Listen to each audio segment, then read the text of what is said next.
Good morning, dear students and viewers. Welcome back to my YouTube channel MR Dex. আজি মই তোমালোকৰ লগত অষ্টম শ্ৰেণীৰ ইংৰাজী পাঠ্যপুথিৰ 8 number lesson the Chandraprabha Saikiani part 2 question আনসাৰখিনি আলোচনা কৰিম। গতিকে তোমালোকে মনোযোগেৰে চোৱা আৰু বহিত নোট কৰি লোৱা। তো ইয়াত 1 নম্বৰত দিয়া আছে এক্টিভিটি 1 নম্বৰত দিয়া আছে answer the following questions from the lesson to check your comprehension. যে পাঠৰ পৰা তুমি এই তলৰ প্ৰশ্নৰ উত্তৰখিনি তুমি কৰি দিবলৈ কৈছে। তো প্ৰথম কুৱেশ্যনটো আছে হু ৱাজ চন্দ্ৰপ্ৰভা শইকীয়ানী। প্ৰথম কুৱেশ্যনটো হু ৱাজ চন্দ্ৰপ্ৰভা শইকীয়ানী, যে চন্দ্ৰপ্ৰভা শইকীয়ানী কোন আছিল। তো ইয়াৰ আনসাৰটো হ'ব Chandraprabha Saikiani was a renowned social reformer from Assam who fought to make formal education available for girls. অৰ্থাৎ চন্দ্ৰপ্ৰভা শইকীয়ানী এজনী অসমৰ বিখ্যাত সমাজ সংস্কাৰক আছিল। হু ফাউট টু মেক, যিজনে যুঁজ দিছিল formal education available for girls, যে ল'ৰাসকলৰ সমানে সমানে ছোৱালীসকলেও যাতে আনুষ্ঠানিক শিক্ষা গ্ৰহণ কৰিব পাৰে তাৰ কাৰণে তাই যুঁজ দিছিল। তো বি নম্বৰটো কৈছে what did Chandraprabha do to educate the girls of her village. যে চন্দ্ৰপ্ৰভা শইকীয়ানীয়ে তাইৰ গাঁৱৰ ছোৱালীবোৰক শিক্ষিত কৰাৰ কাৰণে কি কৰিছিল।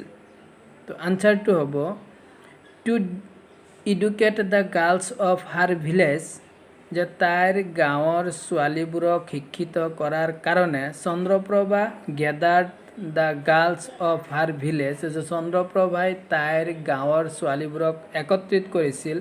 And teach them what she had learned during the day, যে আৰু তাই গোটেই দিনটোত স্কুলত যিখিনি শিকিছিল সেইখিনি সেই গাঁৱৰ ছোৱালীবোৰকো তাই শিকাইছিল। Question number C which two incident show' us how Chandraprabha fought for the rights of girls. যে কৈছে যে কোন দুটা ঘটনাই আমাক পতিয়ন ন্যায় বা বুজায় যে চন্দ্ৰপ্ৰভা শইকীয়ানীয়ে ছোৱালীৰ শিক্ষাৰ কাৰণে যুঁজিছিল। তো আনসাৰটো হ'ব Chandraprabha Saikiani fought all time for the right of girls, যে চন্দ্ৰপ্ৰভা শইকীয়ানীয়ে সদায় ছোৱালীসকলৰ অধিকাৰৰ কাৰণে যুঁজ দিছিল। She compelled the school authorities to allow all girls of all religions to avail the hostel facility, যে তাই স্কুল নগাঁৱৰ যিটো মিছন স্কুল আছিল সেই মিছন স্কুলত তাই স্কুল কৰ্তৃপক্ষক বাধ্য কৰাইছিল যাতে জাতি বৰ্ণ ধৰ্ম নিৰ্বিশেষে সকলো ছোৱালীকে হোষ্টেলত থকাৰ সুযোগ দিয়ে। She was also against the system of bamboo screen between men and women in public meeting and she was successful to uproot it. আৰু এটা হ'ল যে তাই কি কৈছিল, সমাজত পুৰুষ আৰু মহিলাসকল একেলগে মিটিঙত থাকিলে মাজত যিটো পৰ্দা দিয়া আছিল, পৰ্দা দিবলগীয়া হৈছিল, অৰ্থাৎ পৰ্দা প্ৰথাটো যিটো আছিল এই পৰ্দা প্ৰথাৰ বিৰুদ্ধে তাই কি কৰিছিল, তাই মাতিছিল, কাম কৰিছিল। আৰু তাই কি হৈছিল, সমাজৰ পৰা এই পৰ্দা প্ৰথাক উফৰাই পেলোৱাত আপৰুট মানে তাৰ শিপায়ে পোকালিয়ে উগালি পেলোৱাত তাই কি হৈছিল, কৃতকাৰ্য হৈছিল, সফল হৈছিল। Question number D on what occasion did Chandraprabha Saikiani inspired women to come out from behind the bamboo screen, যে কোনটো অনুষ্ঠানত চন্দ্ৰপ্ৰভা শইকীয়ানীয়ে মহিলাসকলক পৰ্দাৰ আড়ালৰ পৰা বাহিৰলৈ ওলাই অহাৰ কাৰণে অনুপ্ৰাণিত কৰিছিল।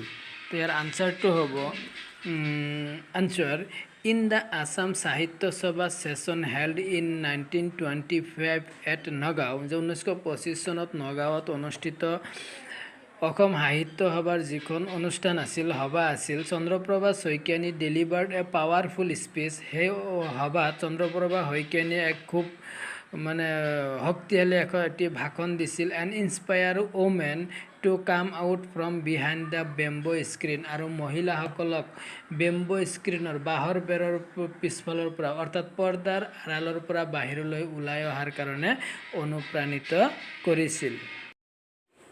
Question number E. What steps did Chandraprabha take to eliminate the caste system? যে চন্দ্ৰপ্ৰভা শইকীয়ানীয়ে জাতি প্ৰথাটো জাতিগত প্ৰথাটো শেষ কৰাৰ কাৰণে মহিমূৰ কৰাৰ কাৰণে কি কৰিছিল? Answer: to eliminate the caste system, she took matters into her hands. যে চন্দ্ৰপ্ৰভা শইকীয়ানীয়ে সমাজৰ পৰা জাতিভেদ প্ৰথাটো দূৰীকৰণ কৰাৰ কাৰণে নিৰ্মূল কৰাৰ কাৰণে তাই নিজে দায়িত্ব হাতত গ্ৰহণ লৈছিল। She fought for the entry of everyone irrespective of caste, gender and class into the famous Hayagriv Madhav Temple in Hazu। যে তাই হাজোত থকা হয়গ্ৰীৱ মাধৱদেৱৰ যিটো মন্দিৰ আছে সেই মন্দিৰত জাতি বৰ্ণ লিংগ নিৰ্বিশেষে সকলো মানুহে যাতে প্ৰৱেশ কৰিবৰ কাৰণে তাৰ কাৰণে তাই যুঁজ দি গৈছিল আৰু সফল হৈছিল।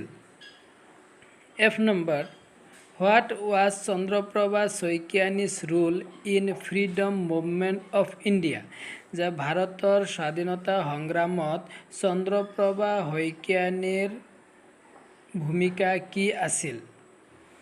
তো আনসাৰটো হ'ব Answer: in 1921 1921 চনত when Chandraprabha met Mahatma Gandhi, যেতিয়া চন্দ্ৰপ্ৰভা শইকীয়ানীয়ে মহাত্মা গান্ধীৰ লগ পালে, she was inspired to join the freedom movement of India। তেতিয়া তাই ভাৰতৰ স্বাধীনতা সংগ্ৰামত অংশগ্ৰহণ কৰাৰ কাৰণে তাই কি হৈছিল অনুপ্ৰাণিত হৈছিল। she spread the message of khadi। তাই খাদী কাপোৰ পিন্ধিব লাগে সেই বাতৰিটো প্ৰচাৰ কৰিছিল। বয়কট অফ ফৰেন ক্লথ, বিদেশী কাপোৰবোৰ বৰ্জন কৰাৰ কাৰণে তাই মানুহক বুজাইছিল। ৰিমুভেল অফ আনটাচেবিলিটি, সমাজৰ পৰা অস্পৃশ্যতা দূৰীকৰণ কৰাৰ কাৰণে। Banning of opium and other social evils, আৰু অন্যান্য যিবোৰ মানে ছ'চিয়েল ইভিলছ সমাজত কুপ্ৰথা আছে সেই কুপ্ৰথাসমূহ ইয়াৰ পৰা আঁতৰোৱাৰ কাৰণে তাই কি কৰিছিল মানুহক অনুপ্ৰাণিত কৰিছিল। From 1930 onwards she immersed herself in the freedom movement। যে 1930 চনৰ পৰা তাই নিজে কি হৈছিল ফ্ৰীডম মুভমেণ্টত অৰ্থাৎ স্বাধীনতা সংগ্ৰামত তাই অংশগ্ৰহণ কৰিছিল। আৰু she was imprisoned, আৰু তাইক বন্দীশালত ভৰাইছিল অৰ্থাৎ জেল দিছিল থ্ৰাইক্স তিনিবাৰ in 1931, 1942 and 1943। এই তিনিবাৰ তাই কি কৰিছিল জেল হাজতত তেওঁক ভৰাইছিল। Question number 2: work in pairs, জোৰ হৈ তোমালোকে কৰা and complete the following sentence with information from the lesson। কৈছে তলৰ যিখিনি দিয়া আছে এইখিনি তোমালোকে দুজনকৈ দল বান্ধি লৈ এইখিনি লেছনৰ পৰা চাই কমপ্লিট কৰিব দিছে। তো এ নম্বৰ দিছে at a time when society did not allow young girls to step out of home, she fought। কৈছে এটা সময়ত যেতিয়া সমাজে মহিলাসকলক ঘৰৰ বাহিৰলৈ ওলাব দিয়া নাছিল ছোৱালীসকলক, she fought, তেতিয়া তাই যুঁজিছিল। তো এই খালী ঠাইখিনিত কি হ'ব এইটো ভৰাবলৈ দিছে। তো এই খালী ঠাইখিনিত হ'ব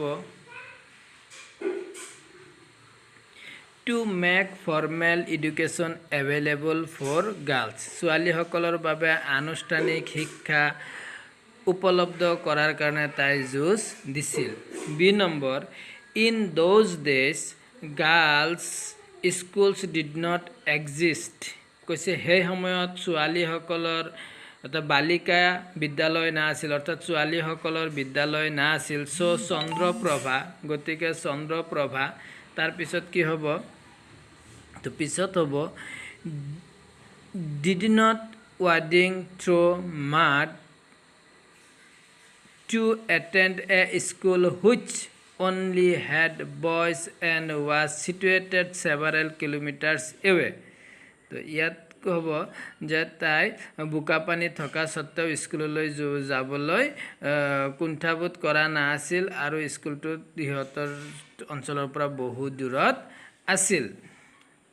3 number, Chandraprabha and her sister were awarded. Chandraprabha and her sister were awarded. যে চন্দ্ৰপ্ৰভা আৰু তাইৰ ভনীয়েকক পুৰস্কৃত কৰিছিল কিহৰ কাৰণে? তো এইটো হ'ব যে scholarship two study in Nagaon mission school, যে নগাঁও মিছন স্কুলত পঢ়াৰ কাৰণে এটা স্কলাৰশ্বিপ সিহঁতক স্কলাৰশ্বিপেৰে সিহঁতক পুৰস্কৃত কৰা হৈছিল। D number, in order to eliminate the evils of the caste system, Chandraprabha fought for the entry of, কৈছে ইয়াত কৈছে যে সমাজৰ পৰা কাষ্ট প্ৰথাটো উফৰাই পেলোৱাৰ কাৰণে বা কাষ্ট প্ৰথাটো নিবাৰণ কৰাৰ কাৰণে শেষ কৰাৰ কাৰণে Chandraprabha fought for the entry of, তাই যুঁজিছিল কিহৰ কাৰণে? এণ্ট্ৰি অফ, প্ৰৱেশৰ কাৰণে। তো ইয়াত হ'ব খালী ঠাইখিনিত হ'ব এণ্ট্ৰি অফ, ইয়াৰ পিছত হ'ব everyone irrespective of caste gender and class into the famous Hayagriva Madhava temples in Hajo, যে তাই হাজোত থকা হয়গ্ৰীৱ মাধৱ মন্দিৰত জাতি বৰ্ণ লিংগ নিৰ্বিশেষে সকলোৱে যাতে প্ৰৱেশ কৰিব পাৰে তাৰ কাৰণে তাই যুঁজ দিছিল। C number, being inspired by Mahatma Gandhi, যে মহাত্মা গান্ধীৰ দ্বাৰা অনুপ্ৰাণিত হোৱাৰ পিছত চন্দ্ৰপ্ৰভাই তাৰপিছত খালী ঠাইখিনিত হ'ব joined the freedom movement of India, যে তাই ভাৰতৰ স্বাধীনতা সংগ্ৰামত অংশগ্ৰহণ কৰিছিল। নাম্বাৰ 3 টো চোৱা, ইয়াত দিয়া আছে read the following sentences and find a word from the text to replace the underline part. কৈছে ৰিড দ্য ফলোয়িং চেণ্টেন্স, তলৰ বাক্যবোৰ পঢ়িব দিছে, and find a word from the text to replace the underline part, যে underline কৰা অংশখিনিৰ অৰ্থ একে অৰ্থ বুজোৱা আৰু এটা শব্দ কিতাপৰ পৰা উলিয়াই লিখিব দিছে। তো 1 নম্বৰ দিয়া আছে চোৱা, number 1 Chandraprabha Saikiani was a famous respected social worker from Assam. কৈছে চন্দ্ৰপ্ৰভা শইকীয়ানী অসমৰ এজন খুব ফেমাউছ মানে খুব বিখ্যাত আৰু সন্মানিত, ৰেছপেক্টেড সন্মানিত এজনী মহিলা আছিল। তো ইয়াৰ একে ফেমাউছ এণ্ড ৰেছপেক্টেড ইয়াৰ সমপৰ্যায়ৰ সমাৰ্থক আৰু এটা শব্দ কিতাপত আমি পাওঁ, সেইটো হ'ব renowned, RENOWED, renowned. Number B, she tried to get rid of all the cultural or religious restrictions against women that prevailed during those days, যে সেই সময়ত সমাজত প্ৰচলিত সকলো প্ৰকাৰৰ কালচাৰেল এণ্ড ৰিলিজিয়াছ সাংস্কৃতিক আৰু ধৰ্মীয় ৰেষ্ট্ৰিকশ্যন যিবোৰ বাধা নিষেধ আছিল সেইবোৰ তাই উফৰাই পেলোৱাৰ চেষ্টা কৰিছিল। এইখিনিত কৈছে যে কালচাৰেল অৰ ৰিলিজিয়াছ ৰেষ্ট্ৰিকশ্যন ইয়াৰ সমাৰ্থক শব্দ এটা কিতাপত আছে, সেইটো লিখিব দিছে। তো সেইটো হ'ব টাবুছ, TABOOS, টাবুছ।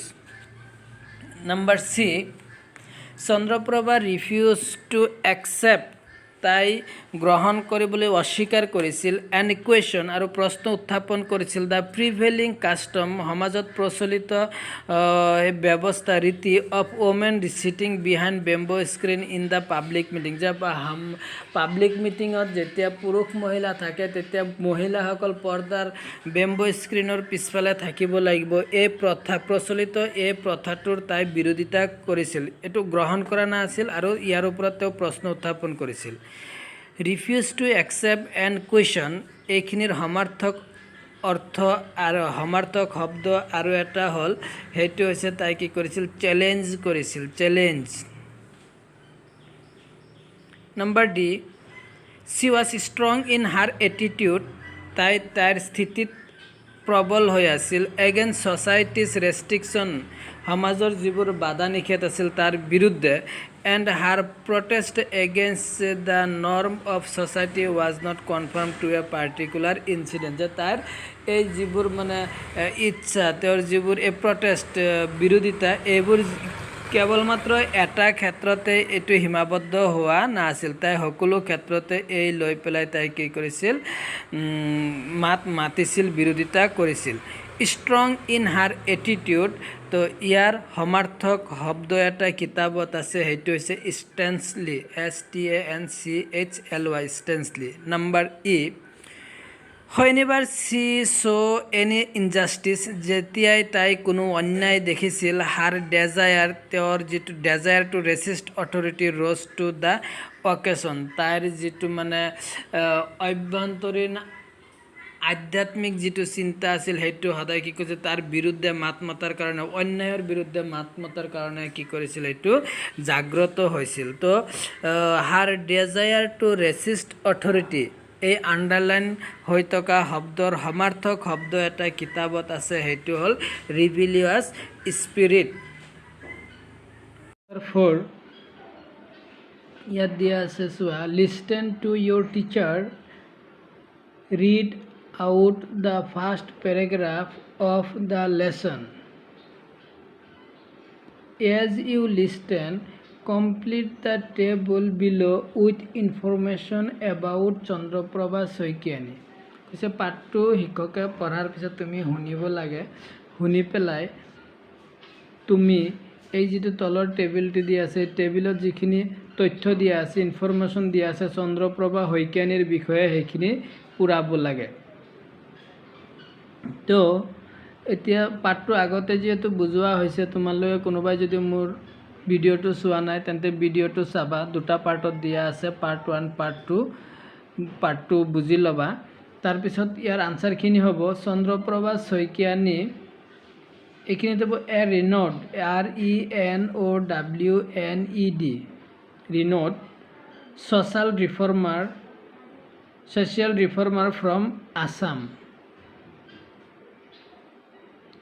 তাৰপিছৰটো হ'ব বাৰ্থ জন্ম তেওঁৰ জন্ম হৈছিল 16 মাৰ্চ 1901 চনৰ 16 মাৰ্চৰ তাৰিখে father's name Ratiram Majumdar mother Ganga Priya sister Rajani Prabha school which only had boys and was situated several kilometre away এইটো কিতাপত পাইছে যে এখন স্কুল তেওঁ যিটো স্কুলত গৈছিল সেই স্কুলটোৱে কেৱল মাত্ৰ ল'ৰাৰ কাৰণে আছিল আৰু চিটুৱেটেড সেভাৰেল কিলোমিটাৰ্ছ আৰু স্কুলটো তেওঁলোকৰ ঘৰৰ পৰা বহুত দূৰত আছিল তাৰপিছত চোৱা 5 নম্বৰ কিতাপটো উলিয়াই ল'বা 5 নম্বৰটো চোৱা There are several paragraphs in the lesson Chandraprabha Saikiani কৈছে চন্দ্ৰপ্ৰভা শইকীয়ানী পাঠটোত কেইবাটাও পেৰাগ্ৰাফ আছে shows the appropriate description for each paragraph তো প্ৰত্যেকটো পেৰাগ্ৰাফৰ বিষয়ে ইয়াত এটা মানে হেৰি দিয়া আছে শুদ্ধ এটা দিয়া আছে তো তুমি সেইটো বিচাৰি এপ্ৰপ্ৰিয়েট কোনটো হয় সেইটো বিচাৰি উলিয়াই লিখিব লাগে তো চোৱা 1 নম্বৰ এ নম্বৰ দিয়া আছে the first paragraph is about যে প্ৰথম পেৰাগ্ৰাফটোত বৰ্ণনা কৰা হৈছে চন্দ্ৰপ্ৰভা শইকীয়ানীৰ চাইল্ডহুড তেওঁৰ বাল্যকালৰ বিষয়ে তাইৰ চন্দ্ৰপ্ৰভা শইকীয়ানীৰ birth as the social reformer জন্ম চন্দ্ৰপ্ৰভা শইকীয়ানীৰ জন্ম আৰু তেওঁ যে সমাজ সংস্কাৰক আছিল সেই বিষয়ে বৰ্ণনা কৰা হৈছে প্ৰথম পাঠত 3 নম্বৰ কৈছে চন্দ্ৰপ্ৰভা শইকীয়ানীৰ career as a school teacher যে তাই স্কুলৰ শিক্ষক হিচাপে কেনেকৈ জীৱন যাপন কৰিছিল সেই বিষয়ে আলোচনা কৰা হৈছে গতিকে এই তিনিটাৰ ভিতৰত এপ্ৰপ্ৰিয়েটটো হ'ল 2 নম্বৰ চন্দ্ৰপ্ৰভা শইকীয়ানীৰ birth as the social reformer যে প্ৰথম পেৰাগ্ৰাফটোত চন্দ্ৰপ্ৰভাৰ জন্ম আৰু তেওঁ যে এজন সমাজ সংস্কাৰক আছিল সেই বিষয়ে আলোচনা কৰা হৈছিল number B the second paragraph is about যে দ্বিতীয় দফাটোত পাঠৰ দ্বিতীয় দফা যিটো চন্দ্ৰপ্ৰভা শইকীয়ানী যিটো পাঠ আছে এই পাঠটোৰ 2 নম্বৰ পেৰাগ্ৰাফত কিহৰ বিষয়ে আলোচনা কৰা হৈছে কৈছে যে Chandraprabha শইকীয়ানীজ preparation two B A school teacher যে তেওঁ যে এজন স্কুলৰ শিক্ষক হ'ব সেইকাৰণে তেওঁ কেনেকৈ প্ৰস্তুতি চলাইছিল সেই বিষয়ে আলোচনা কৰা হৈছে গতিকে এনেকুৱা কোনো আলোচনাই নাই এইটো নহ'ব girls education versus boys education যে ল'ৰা আৰু ছোৱালীৰ শিক্ষাৰ মাজত যি প্ৰতিদ্বন্দ্বী যে ছোৱালীবোৰে শিকিব নোৱাৰে ল'ৰাবোৰে শিকিব পাৰে সেই বিষয়ে আলোচনা কৰা হৈছিল Chandraprabha Saikiani's efforts to get an education just like the boys of her village যে তেওঁৰ গাঁৱৰ বাকী মানুহখিনিৰ বা গাঁৱৰ ল'ৰাবোৰৰ নিচিনা যাতে তেওঁ শিক্ষা গ্ৰহণ কৰিব পাৰে সেই বিষয়ে তাইৰ কি আছিল চেষ্টা আছিল তো এই তিনিটাৰ ভিতৰত 2 নম্বৰটো শুদ্ধ হ'ব girls education versus boys education যে গাৰ্লছ ছোৱালী আৰু শিক্ষা আৰু ল'ৰাৰ শিক্ষাৰ মাজত যি প্ৰতিযোগিতা সেইটো দেখুৱাইছিল C number the third paragraph is about যে থাৰ্ড পেৰাগ্ৰাফত কিহৰ বিষয়ে আলোচনা কৰা হৈছে হাৰ ফাইট ফৰ ফ্ৰীডম স্বাধীনতাৰ কাৰণে তাইৰ যুদ্ধৰ বিষয়ে her fight for rights of girls যে ছোৱালীসকলৰ যি অধিকাৰ সেই অধিকাৰৰ কাৰণে her fight against British rule যে ব্ৰিটিছ শাসনৰ বিৰুদ্ধে তাইৰ যি যুদ্ধ আছিল তাৰ বিষয়ে আলোচনা কৰা হৈছে গতিকে এই তিনিটাৰ ভিতৰত 2 নম্বৰটো শুদ্ধ appropriate her fight for the rights of girls যে তাই ছোৱালীসকলৰ প্ৰাপ্যৰ কাৰণে যুঁজিছিল D number the fourth paragraph is about যে 4ৰ্থ নম্বৰ পেৰাগ্ৰাফটোত আলোচনা কৰা হৈছে ফৰ্মেশ্যন অফ আসাম প্ৰাদেশিক মহিলা সমিতি যে অসম প্ৰাদেশিক মহিলা সমিতিৰ গঠনৰ বিষয়ে আলোচনা কৰা হৈছে Chandraprabha Saikiani's protest against restriction imposed on women যে মহিলাসকলৰ বিৰুদ্ধে যিবোৰ বাধা নিষেধ প্ৰতিবন্ধকতা আৰোপ কৰা হৈছিল তাৰ বিৰুদ্ধে তাই ফাইট কৰিছিল যুদ্ধ কৰিছিল সেই বিষয়ে আলোচনা কৰা হৈছে আৰু Chandraprabha Saikiani's speech at the Assam Sahitya Sabha meeting যে আৰু এই 3 নম্বৰত কৈছে যে চন্দ্ৰপ্ৰভা শইকীয়ানীয়ে নগাঁৱত যিটো সাহিত্য সভাৰ মিটিং হৈছিল তাত যি ভাষণ দিছিল সেই ভাষণৰ বিষয়ে আলোচনা কৰা হৈছে 4 নম্বৰ পেৰাগ্ৰাফত তো ইয়াৰ শুদ্ধ উত্তৰটো হ'ব যে 4 নম্বৰ পেৰাগ্ৰাফত ফৰ্মেশ্যন অফ আসাম প্ৰাদেশিক মহিলা সমিতিৰ বিষয়ে আলোচনা কৰা হৈছিল E number the 5th paragraph is about যে পঞ্চম দফাটোত আলোচনা কৰা হৈছে চন্দ্ৰপ্ৰভা শইকীয়ানীজ মিটিং উইথ মহাত্মা গান্ধী চন্দ্ৰপ্ৰভাই মহাত্মা গান্ধীক লগ পাইছিল সেই বিষয়ে Chandraprabha Saikiani as the freedom fighter Chandraprabha Saikiani এজন মানে স্বাধীনতা সংগ্ৰামী হিচাপে the punishment Chandraprabha Saikiani received for being a freedom fighter যে চন্দ্ৰপ্ৰভা শইকীয়ানীক স্বাধীনতা সংগ্ৰামী হোৱাৰ কাৰণে যিখিনি শাস্তি বিহা হৈছিল সেই বিষয়ে আলোচনা কৰা হৈছে গতিকে 3টাৰ ভিতৰত 1 নম্বৰটো appropriate Chandraprabha Saikiani's meeting with Mahatma Gandhi যে 6 নম্বৰ পেৰাগ্ৰাফত চন্দ্ৰপ্ৰভা শইকীয়ানী যে মহাত্মা গান্ধীৰ লগ হৈছিল তেওঁৰ সংস্পৰ্শলৈ গৈছিল সেই বিষয়ে আলোচনা কৰা হৈছে তাৰপিছত কৈছে যে the 7th paragraph is about যে 7ম দফাত এই পাঠৰ 7 নম্বৰ পেৰাগ্ৰাফত আলোচনা কৰা হৈছে এই 3টাৰ ভিতৰত কোনটো এপ্ৰপ্ৰিয়েট চন্দ্ৰপ্ৰভা শইকীয়ানীজ ৰিবিলিয়াছ স্পিৰিট তেওঁৰ যি মানে আধ্যাত্মিক যি মানে চেতনা তাৰ বিষয়ে চন্দ্ৰপ্ৰভা শইকীয়ানীজ ইমপ্ৰিজনমেণ্ট তেওঁক যে কাৰাবন্দী কৰা হৈছিল শাস্তি দিয়া হৈছিল সেই বিষয়ে Chandraprabha Saikiani's motivation to join the freedom movement যে চন্দ্ৰপ্ৰভাই মানুহক Chandraprabha Saikiani's motivation to the join the freedom যে তাই যে ফ্ৰীডম ফাইটত ফ্ৰীডম মুভমেণ্টত যে তাই অংশগ্ৰহণ কৰাৰ কাৰণে মটিভেশ্যন হৈছিল অনুপ্ৰাণিত হৈছিল সেই বিষয়ে আলোচনা কৰা হৈছে তো এইটোৱে হ'ব 7 নম্বৰ পেৰাগ্ৰাফত যে তাই কেনেকৈ ফ্ৰীডম ফ্ৰীডম মুভমেণ্টত অৰ্থাৎ ভাৰতৰ স্বাধীনতা সংগ্ৰামত অংশগ্ৰহণ কৰাৰ কাৰণে তেওঁ কেনেদৰে অনুপ্ৰাণিত হৈছিল সেই বিষয়ে এই পেৰাগ্ৰাফটোত আলোচনা কৰা হৈছে। Thank you very much.